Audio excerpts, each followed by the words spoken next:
año estamos tratando como iglesia seguir conociendo al Señor más y conocer a Jesucristo más, conocer a Dios más, conocer lo que Él tiene para nosotros es conocerle a través de su palabra. Y por eso esta mañana estamos arrancando una nueva serie, que es la serie de cómo vivir en santidad, que lo tienen en el banner y en la diapositiva. Cómo vivir en santidad, ¿cierto? Y esto nos va a llevar a poder pensar en un tema fundamental en la Biblia. ¿Cuántas veces hemos escuchado la santidad, ser santo, Dios es santo? Y a veces no entendemos lo suficiente lo que la palabra de Dios dice al respecto o lo entendemos mal, tenemos ideas equivocadas, muchos de nosotros. Pues bien, esta serie de febrero va a ser dedicada a cómo vivir en santidad y la obra del Espíritu Santo en el creyente. Y vamos a hacerlo mirando varios temas. Los temas que vamos a ver son los siguientes. En primer lugar, hoy vamos a hablar acerca de la obra del Espíritu Santo, cómo nos lleva a la rendición del yo. Esto es fundamental, vamos a ver en esta mañana. Luego vamos a hablar en la siguiente semana, la obra del Espíritu Santo en mi mente. Recuerden que Romano dice que si no transforma la mente no cambia nada en nuestra vida. Tu mente tiene que ser la mente de Cristo, la mente santificada.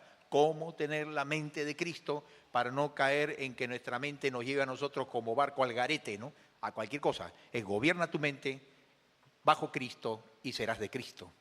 Y luego la obra del Espíritu Santo en mi cuerpo. La Biblia habla que el cuerpo es templo del Espíritu Santo. Y esto significa que el cuerpo debe ser tratado con santidad, pero también llevando y creyendo lo que es la obra de la sanidad y la salud sobrenatural del Espíritu Santo para la acción del cuerpo. Cristo no solo murió para que tu cuerpo sea santificado, sino también sea sanado y recibiendo salud sobrenatural sobre nuestras enfermedades. Y finalmente en la voluntad. Pues la voluntad es central, la voluntad es la clave para poder nosotros conocer a Dios, es que nuestra voluntad pueda ser llevada a la cruz del Señor Jesucristo. Pues este es el tema fundamental. Y para hacerlo esta mañana, el primer tema, empezar en la rendición del yo, les invito a buscar en 2 Corintios, capítulo 4, versículos 7 al 12. Vamos a leer para poder basarnos en esta porción de la palabra. 2 Corintios, capítulo 4, versículos 7 al 12. Así que este mes de febrero aprovechemos en conocer más de la santidad del Señor, comprenderlo mejor para vivirlo mejor. Dice así, 2 Corintios 4, 7 al 12. Pero tenemos este tesoro en vasos de barro para que la excelencia del poder sea de Dios y no de nosotros, que estamos atribulados en todo, mas no angustiados, en apuros, mas no desesperados, perseguidos, mas no desamparados, derribados, pero no destruidos, llevando en el cuerpo siempre, por todas partes, la muerte de Jesús, para que también la vida de Jesús se manifieste en nuestros cuerpos. Porque nosotros que vivimos siempre estamos entregados a muerte por causa de Jesús, para que también la vida de Jesús se manifieste en nuestra carne mortal, de manera que la muerte actúe en nosotros y en vosotros la vida. Vamos a orar que Dios nos ayude, meditando en su palabra esta mañana y en la serie que empezamos el día de hoy. Padre Santo, gracias te damos, Señor, por tenernos en tu casa, a pesar de no merecerlo. En tu misericordia y en tu perdón nos has recibido como hijos, adoptados como hijos de Dios, por medio de los méritos del Señor Jesucristo. Y gracias, Señor, porque tu palabra nos enseña que Él murió por nosotros, para que todos nosotros vivamos para Él, para honrarle, servirle con nuestra vida interna y externa. Gracias por la vida de cada uno de los que estamos presentes esta mañana en tu casa, en la escuela dominical y aquí en el templo. Háblanos con tu palabra, muéstranos lo que es tus propósitos, el para qué nos salvaste y ayúdanos a vivirlo conforme tú nos enseñas. Gracias, Señor. Ayuda a quienes están pasando pruebas, tribulaciones, enfermedades. Podamos mirar en Cristo tu respuesta, Señor. En el nombre de Jesús te lo pedimos. Amén. Una de las primeras cosas que uno va a descubrir en la vida cristiana es que el Señor no solamente vino a la cruz, morir por nosotros para perdonar nuestros pecados. Necesitamos que nuestros pecados sean perdonados, pero también vino para que tengamos victoria frente a nuestros pecados. Es decir, para que podamos transformar nuestro carácter, nuestros hábitos, nuestras tendencias pecaminosas, las inclinaciones de nuestro corazón hacia lo que es incorrecto con respecto a Dios y haya una transformación. Ese proceso de transformación, la Biblia lo llama la santificación. La santificación es el proceso de transformación a la imagen de Cristo. ¿Y por qué se llama santificación? Porque es el proceso en que la santidad de Dios comienza a venir a nuestras vidas. La santificación realmente es el resultado de la salvación para todo cristiano. O sea que no hay cristiano que haya recibido la salvación que esté fuera del proceso de la santificación. Apenas tú recibes a Cristo, empieza el proceso de la santificación, para todos. Ahora, podrá ser que no lo hayas notado mucho en tu vida, o lo hayas notado poco, o lo hayas notado más o menos, pero la Biblia dice que cuando Cristo viene al corazón, no solamente viene para salvarte de tu vida pasada, perdonarte tus pecados, sino para santificarte.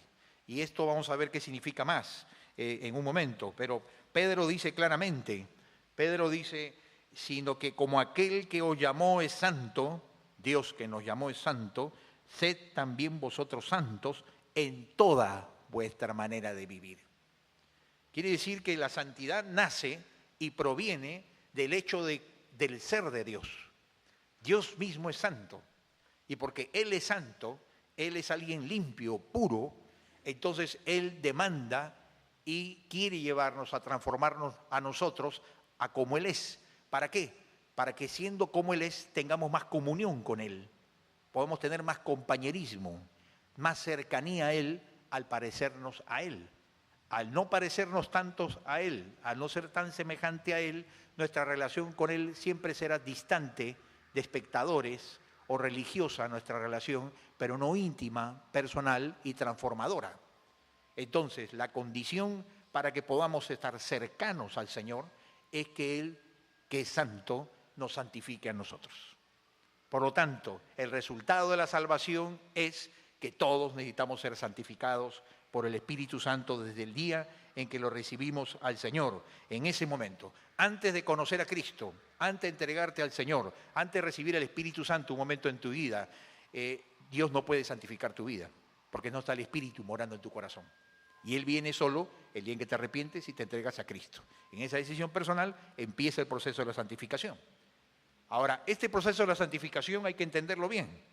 Ser santificado es ser hecho santo interiormente y ser capaz, en el poder del Espíritu Santo, de vivir una vida recta exteriormente.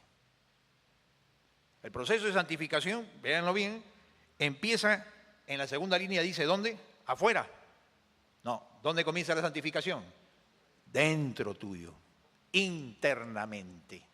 Allí empieza el proceso de la santificación. La santificación no es, en primer lugar, algo que haces o no haces, sino en primer lugar es cómo eres, cómo somos por dentro, qué alberga tu mente, qué albergan tus sentimientos, cuáles son tus reacciones internas, aunque nadie las vea ni las conozca nunca, pero Dios sí que es santo, las ve y quiere transformarlas a la imagen del Señor. Entonces hay gente que es santa por fuera, pero no es santa por dentro y por lo tanto no es santa.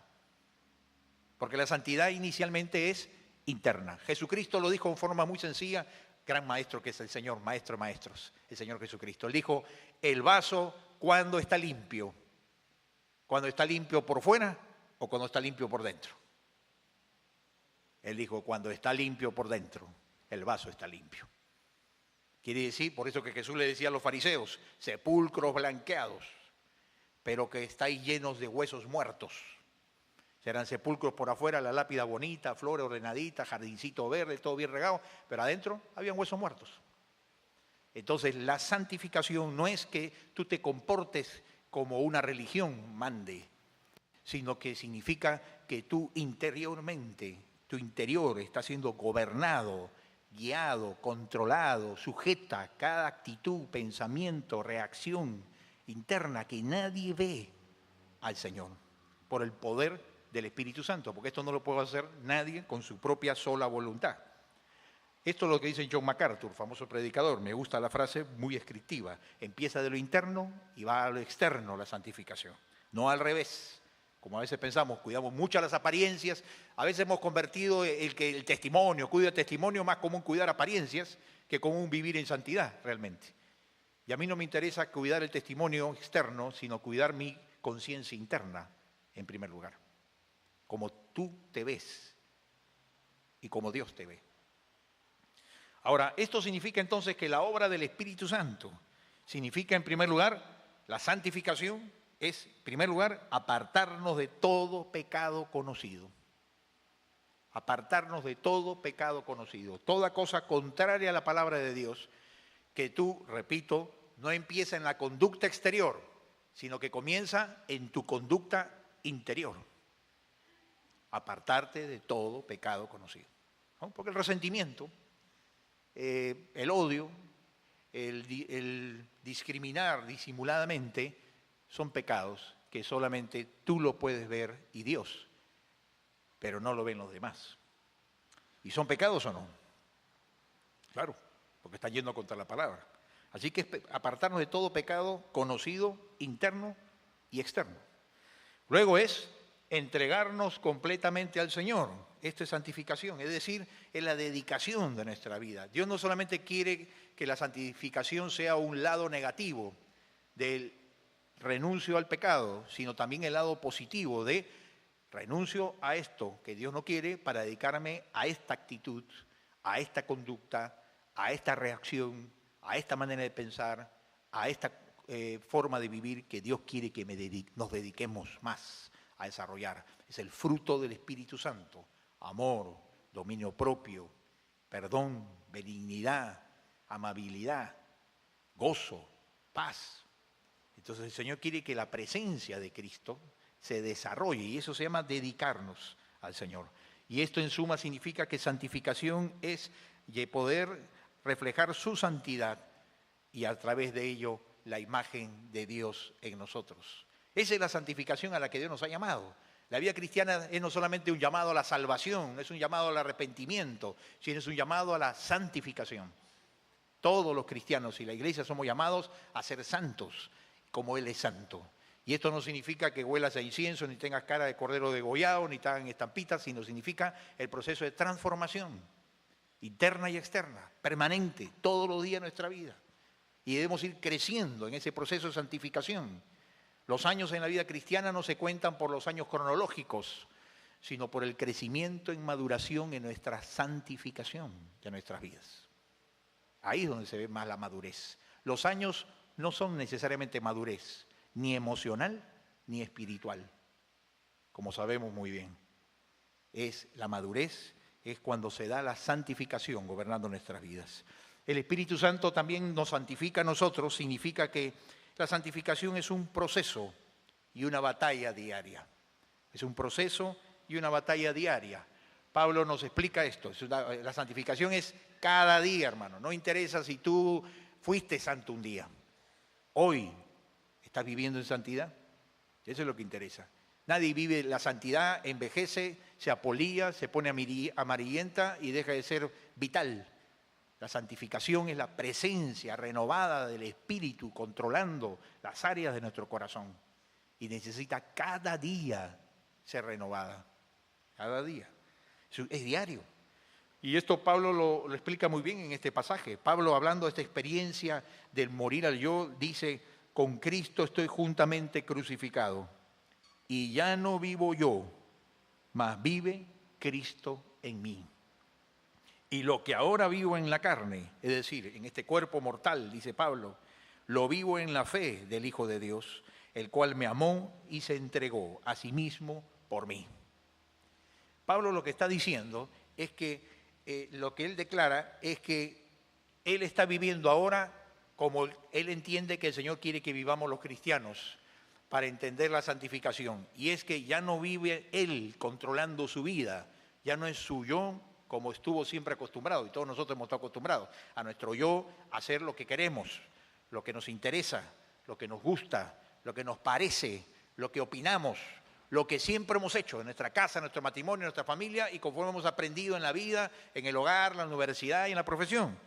Ya no él quiere vivir así como él vivía, según su antiguo yo le dictaba, como él era, sino que ahora él dice: Ya no vivo yo, mas Cristo vive en mí. Y él está entendiendo entonces que él está dispuesto a dejar todo aquello que es parte de su yo personal, que antes de conocer al Señor, para poder entronizar en su corazón lo que es la presencia, la vida y el gobierno de Cristo en su vida. Y que en todo aquello que colisiona, que choca, que discrepa, que se diferencia lo que es Cristo, sus intereses, su carácter, su actitud, el fruto del Espíritu, su presencia, su santidad, discrepa con su yo antiguo, él tiene que ir dejándolo, tiene que ir sometiéndolo, tiene que ir subordinándolo al Señor. En ese sentido es que él dice, ya no vivo yo, mas Cristo vive en mí. Y esta es la declaración de oro de todo cristiano. Tenemos que aprender a vivir de manera tal que todos podamos decir como Pablo, y ahora ya no vivo yo, ya no es mi yo quien gobierna en esta casa de mi vida, sino es Jesucristo quien he puesto como el Señor de mi vida, el Rey de mi vida. Y Él controla todas las cosas. Y aunque mi yo sufra, le duela, le humille, le moleste, le incomoda, porque es el yo, siempre se queja, Cristo va a ser puesto primero siempre, antes que nuestro yo. Aunque nuestro yo muera, se queja, se lamente y llore. Y esto significa entonces en concreto que como cristianos podemos vivir muchas veces, siendo cristianos, pero vivir bajo el yo. ¿Uno puede ser cristiano y todavía vivirse controlado por el yo? Claro que sí. Es lo que llama Pablo, ¿no? Los cristianos en Corintios. Los cristianos en Corinto, cristianos corintios, eran cristianos que ya tenían el Espíritu Santo, conocían la palabra, tenían hasta dones del Espíritu. Hasta algunos de ellos hablaban en lenguas, y predicaban y servían y lideraban y todo. Pero todavía eran gobernados en áreas importantes y críticas de su vida por el gobierno del yo y no por Cristo. Todavía dejaban que el yo conquiste y gobierne territorios extensos de su vida y por momentos preferían que el yo los gobierne antes que Cristo los gobierne, según les convenía. Cuando necesitaban paz, amor, ayuda, fortaleza, que Dios lo guarde, que Cristo gobierne. Cuando el asunto era mi derecho, lo que yo quiero, lo que a mí me gusta, lo que a mí me parece, que yo gobierne. Y a Cristo lo dejamos de lado. Y entonces el cristiano vive en la lucha de vivir en la derrota. Muchos cristianos viven derrotados espiritualmente, internamente, por la hierba mala del yo, porque dejan que el yo les gobierne cuando les conviene. Y entonces al cederle al yo por conveniencia, en lugar de renunciar al yo y dejar que Cristo los gobierne, el yo los derrota. Y entonces tenemos que entender que podemos vivir y servir desde el dominio del yo. Esto es lo que pasa. Esto no es lo que el Señor quiere. Pero en la realidad, sin darnos cuenta, podemos terminar viviendo como cristianos y sirviendo como cristianos, liderando como cristianos, pero desde el control del yo. Y esto es algo que tú mismo te vas a dar cuenta. Cuando es tu yo quien está manejando tu vida, tu servicio, tu familia o tu ministerio, tu liderazgo. Porque el yo tiene síntomas claros que lo hacen evidente. Síntomas claros que la palabra presenta. Pero lo que el Señor nos llama a nosotros es a renunciar al yo, morir al yo en el proceso doloroso, incómodo, que humilla nuestro ego, de poder morir al yo y dejar al yo de lado cuando te dan ganas de que Él controle tu vida porque te conviene. Por eso es que hay cristianos que viven años en la vida cristiana derrotados, porque nunca dirimieron esta batalla interna sobre quién iba a controlar el trono de su corazón, si iban a dejar que sea el yo quien controle su corazón o si era Cristo quien controle su corazón en toda circunstancia, en todo tema, en toda área, en todo aspecto de nuestra vida personal. Y cuando eso no está decidido en tu vida, entonces en el proceso diario se va a notar. Se va a notar. Hay cristianos que pueden ser bautizados, venir a la iglesia, servir al Señor, estudiar la Biblia y enseñar la Biblia, pero el yo controla sus corazones y no Cristo. Y en momentos críticos esto va a aflorar, esto va a aparecer. Por eso es que Santiago nos advierte del peligro de vivir bajo el yo siendo cristianos. Él dice, ¿de dónde vienen las guerras y los pleitos entre vosotros? ¿No es de vuestras pasiones las cuales combaten en vuestros miembros? Codiciáis y no tenéis, matáis y ardéis de envidia, y nada podéis alcanzar. Combatís y lucháis, pero no tenéis lo que deseáis, porque no pedís. Acá Santiago nos está diciendo que una de las características de la vida cristiana, en la que todavía no hemos renunciado al yo completamente, sino que lo mandamos al altar, vamos a la cruz, pero lo regresamos de la cruz, sacamos al yo de nuevo, lo desclavamos otra vez y lo ponemos en nuestro corazón de nuevo cada vez que nos conviene, y estamos en esa lucha. Y entramos en una lucha constante, ¿con quién? Internamente luchas. Lo que Pablo dice, ¿no? Los deseos del espíritu no son los deseos de la carne, del yo, y combaten entre sí, no dejándonos hacer lo que quisiéramos. ¿No es ese conflicto interno muchas veces el tuyo también? ¿No ha sido ese conflicto interno el tuyo? Ese conflicto interno de yo quiero hacer esto, a mí no me gusta esto, pero el Señor me pide esto, pero yo no voy a hacer lo que el Señor me pide porque yo quiero hacer esto, porque para mí mi felicidad, mi gozo, mi alegría va a ser esto. Ese es el conflicto entre Cristo y el yo. Y la única manera en que vas a poder asegurar tu felicidad a futuro es el estar poniendo no tu felicidad por encima de Cristo. Porque cuando la pones como el objeto central, se convierte en un ídolo y dejas a Cristo fuera de ello. E impide entonces que el Señor pueda gobernar tu vida. El secreto de la felicidad es que no entronices la felicidad personal en tu corazón, sino que entronices a Cristo en tu corazón. Y ahí se cumple lo que Jesús dijo, ¿no? Es aquel quien ama su vida, ¿no es cierto?, más que a mí, perderá su vida. Pero el que pierde su vida por causa de mí, éste la hallará. Pon tu felicidad primero, deja a Cristo afuera y te quedarás sin la felicidad y sin Cristo. Pon a Cristo primero, subordina tu felicidad, poniéndole en aparente riesgo por poner primero a Cristo, y descubrirás que hallarás la paz, el propósito, el sentido, la plenitud de la vida, porque en Cristo está todo lo que necesitamos.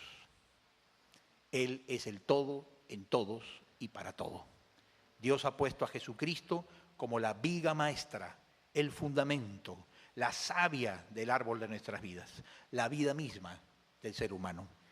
Y dejar a Cristo fuera por correr tras un espejismo de felicidad, una ilusión de felicidad que el mundo te presenta, y dejarlo a Cristo fuera y hacer que tu yo te controle para conseguir esa tu felicidad, pone en riesgo tu verdadera felicidad.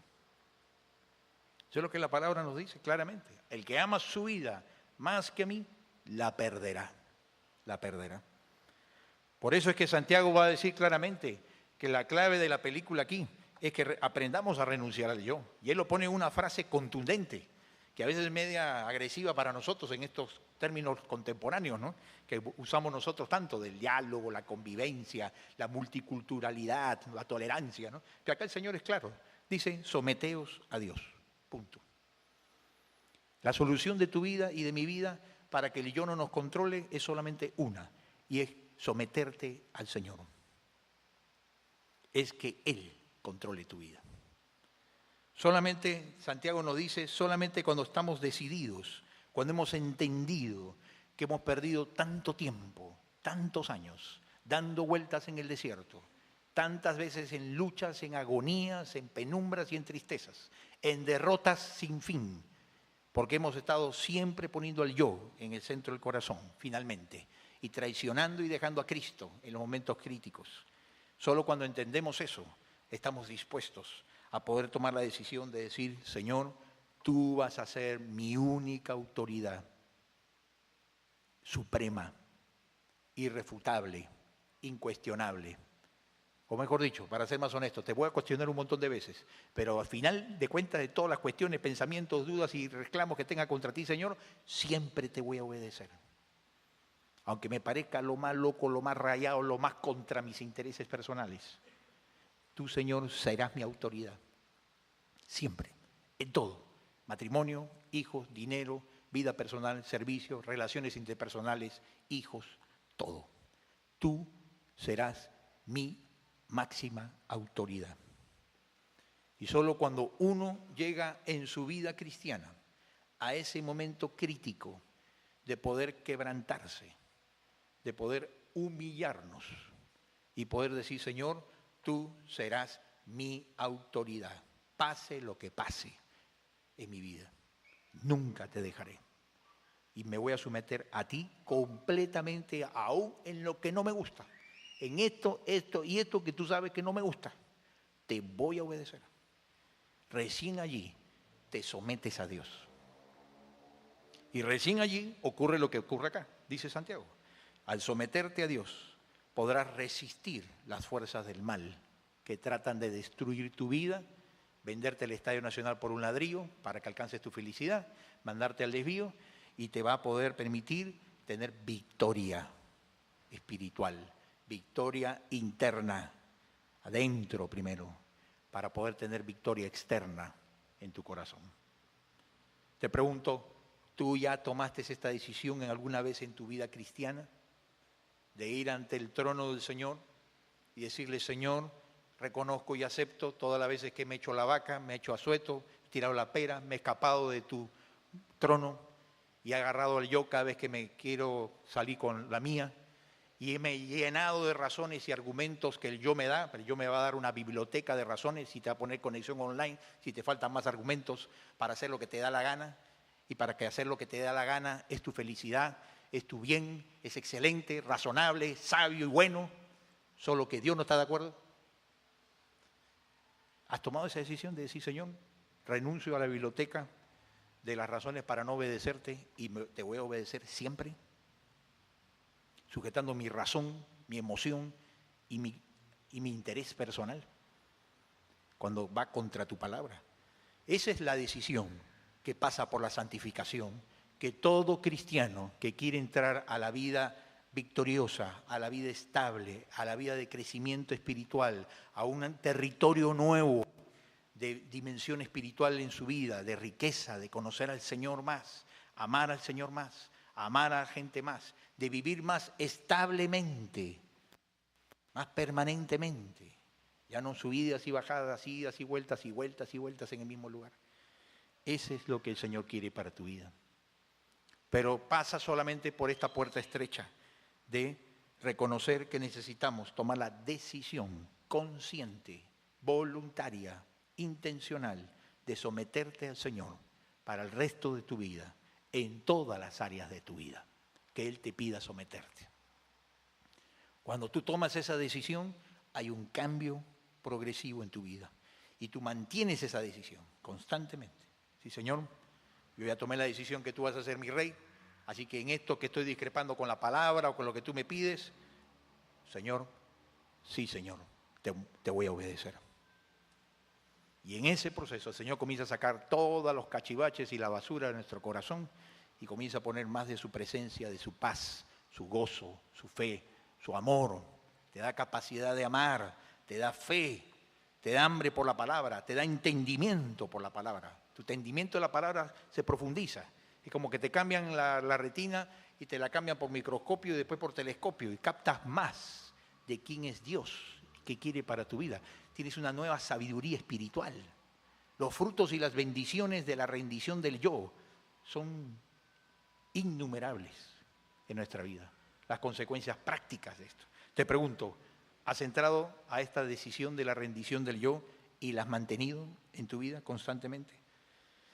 Significa que nosotros entendamos que en la vida cristiana hay un profundo misterio en la vida cristiana. Para quien la trata de vivir, no solamente así lineal, ¿no es cierto?, para afuera, venir, hacer, sino la profundidad espiritual de la santificación y de morir al yo, y se ha encontrado con el monstruo de su yo, o como digo yo mejor, con el pulpo del yo, el yo como un pulpo, ¿no? Te zafa de un tentáculo, te saca el otro tentáculo, pero te está agarrando por el cuello, y el otro tentáculo ya dio la vuelta y está agarrando el otro brazo, y hay que cortar con la espada de la palabra, ir cortándole los tentáculos al pulpo del yo, para que nos deje libres, para obedecerle, servirle y ser como Él quiere que seamos, y no como nosotros queremos ser.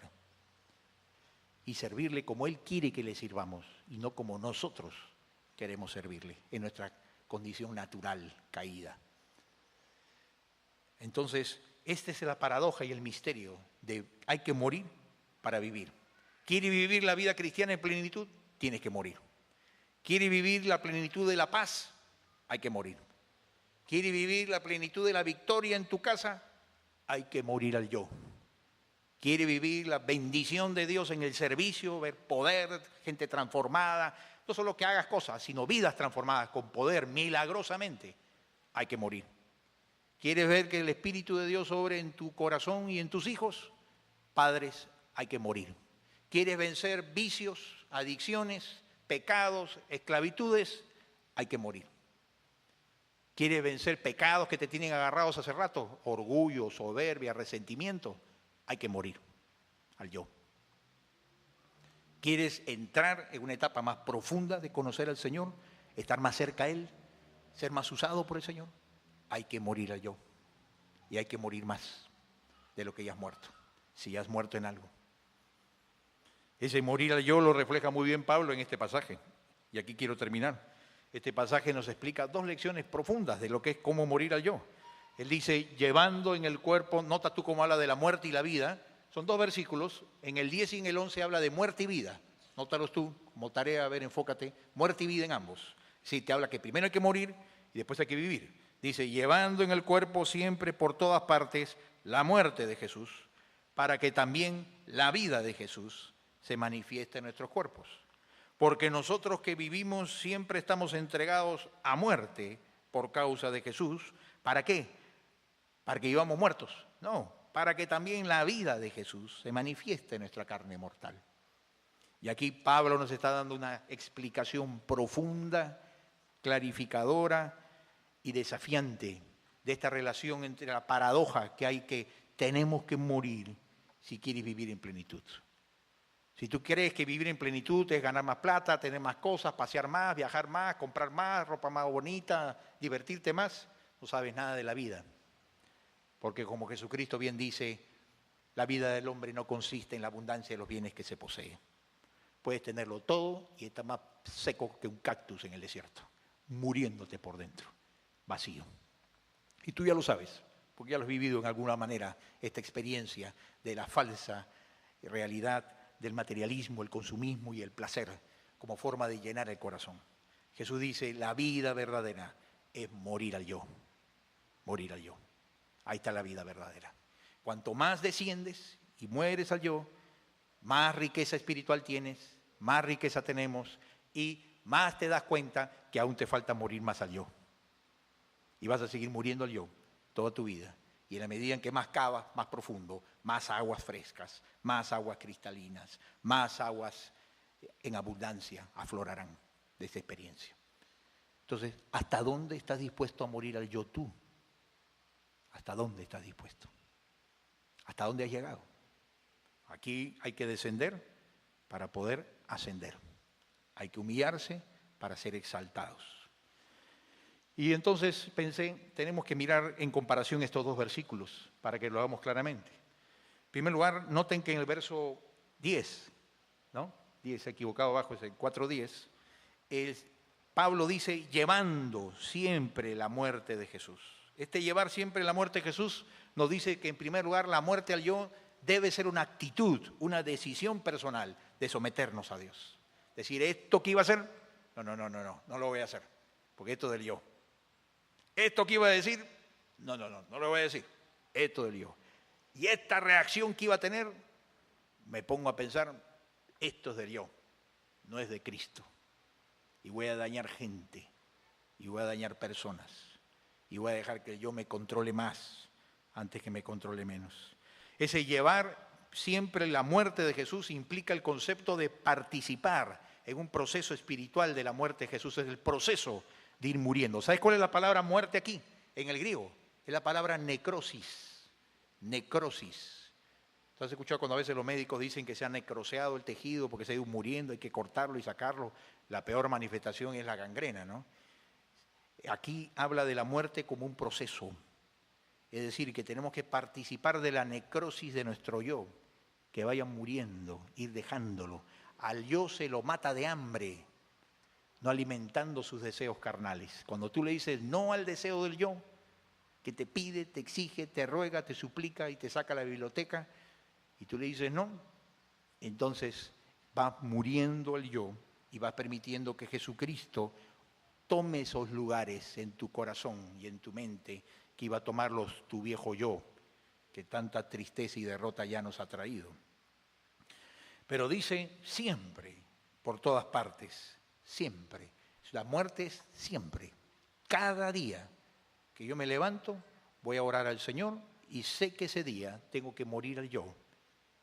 Y el desafío será a qué aspectos del rostro de nuestro yo tendremos que enfrentarnos ese día, y tendrás que estar dispuesto a morir a ti mismo para que Cristo te pueda seguir gobernando. ¿A qué rostros del yo nuevos te encontrarás cada mañana, cada día, en la oficina, en la iglesia y con la gente? Y hay que estar dispuesto a morir.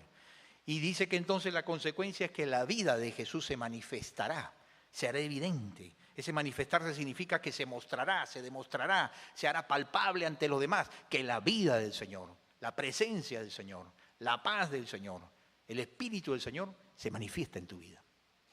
Y entonces gozas internamente de ese gozo, de esa paz, de esa confianza en Dios, de esa alegría interna sin par, que no la trae nada ni nadie, sino solamente la presencia del Espíritu reinando en el castillo de nuestro corazón. Pero el siguiente versículo nos trae otro aspecto, porque habla de la misma realidad, pero desde otro ángulo. Dice, porque nosotros que vivimos siempre estamos entregados a muerte, para que también la vida de Jesús se manifieste. Notan que repite el orden de muerte para vida. Notan que repite también el hecho de que hay que morir, pero ahora ya no es llevando la muerte nosotros, sino que más bien estamos entregados a muerte. Es decir, aquí la perspectiva es más bien de que Dios, quien gobierna nuestras vidas, va a permitir que vivamos situaciones, circunstancias, crisis, enfermedades, crisis materiales, crisis económicas, conflictos por causa de nuestras propias decisiones erradas, y que esas situaciones Dios las va a permitir para llevarte a renunciar al yo.